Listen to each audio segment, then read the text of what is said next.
దేవునికి స్తోత్రం కలుగును గాక.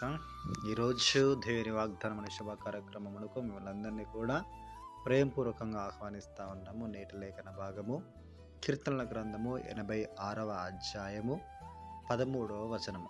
ప్రభువా, నా దేవా, నా ఎడల నీవు చూపిన కృప అధికమైనది. పాతాళపు ఆఘాతము నుండి నా ప్రాణమును తప్పించి ఉన్నావు. దేవునికి స్తోత్రం కలుగును గాక. ప్రియ దైవజనమ, ఈ ఉదయకాల సమయంలో పరిశుద్ధాత్మ దేవుడు మరోసారి ధైర్యపరుస్తూ బలపరుస్తూ ఈ మాటలు బోధిస్తూ నడిపిస్తూ ఉన్నారు.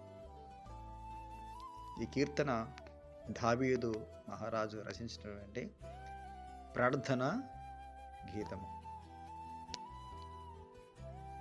తనుండేటువంటి కష్ట పరిస్థితుల నుంచి వెళ్ళి ప్రభు ఏ రీతికైనా కూడా విడిపించుటకు శక్తి సామర్థ్యం కలిగిన వాడని ప్రభువుని ఎంచి ఘనపరుస్తూ కొనియాడుతూ తన లక్ష్యాలను కూడా వివరిస్తూ ఈ ప్రార్థన చేస్తూ ఉన్నట్లుగా మనం చూస్తూ ఉన్నాము. నాకు ఈ కీర్తన చదువుతూ ఉన్నప్పుడు యేసు క్రీస్తు ప్రభువారిని అనగా దేవుడిని ఏ రీతిగా ఈయన కొనియాడుతూ ఉన్నాడో ఆయన గురించి తెలిసి, నువ్వు ఈ పని చేయుటకు నువ్వు శక్తి కలిగిన దేవుడుగా ప్రభువా, ఆయన శక్తిని వర్ణన చేస్తూ, ఆయన గుణాతిశయాలను వర్ణన చేస్తూ, ఆ కష్టమును మరచిపోయి దేవుని కొనియాడే విధంలో ఎంత లీనంగా ముందుకు వెళ్ళాడో అవి మాటలు చదువుతున్నప్పుడు నాకు చాలా ఆశ్చర్యం వేసింది అన్నట్టు.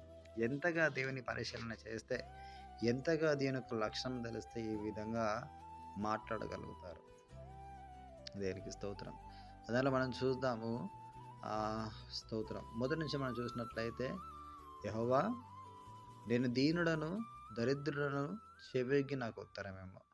నేను నీ భక్తుడను, నా ప్రాణము కాపాడుము. నా దేవా, నిన్ను నమ్ముకొని ఉన్న నీ సేవకుని రక్షింపుము. దినమల్లనికి మొరపెట్టుచున్నా నన్ను కరుణింపుము.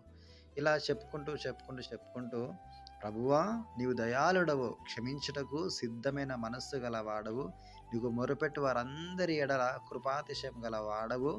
నా ప్రార్థనకి చెవియొగ్గుము, మానవులతోనే ఆలకింపుము. నాకు ఉత్తరమిచ్చేవాడు నీవే గనుక నా ఆపత్కాలానికి మొరపెడతా ఉన్నాను. నువ్వు మహత్యం గల దేవుడవు, ఆచరణలు చేయు దేవుడవు, అద్వితీయ దేవుడవు. నీ వంటి వారు ఒక్కరు కూడా లేరు, సాటి అయిన వారు ఒక్కరు కూడా లేరని ఎంత అద్భుతంగా దేవుని కొనియాడుతూ మాటలు రాస్తా ఉన్నాడు. జ్ఞానంతో కూడినటువంటి ప్రార్థన, ప్రభుని కొనియాడేటువంటి ప్రార్థన. ఈ ప్రార్థన దేవుడు విన్నప్పుడు ఎంతగా సంతోషించబడ్డారో, ఎంతగా ఆనందంగా ఉన్నాడో దావీదును బట్టి.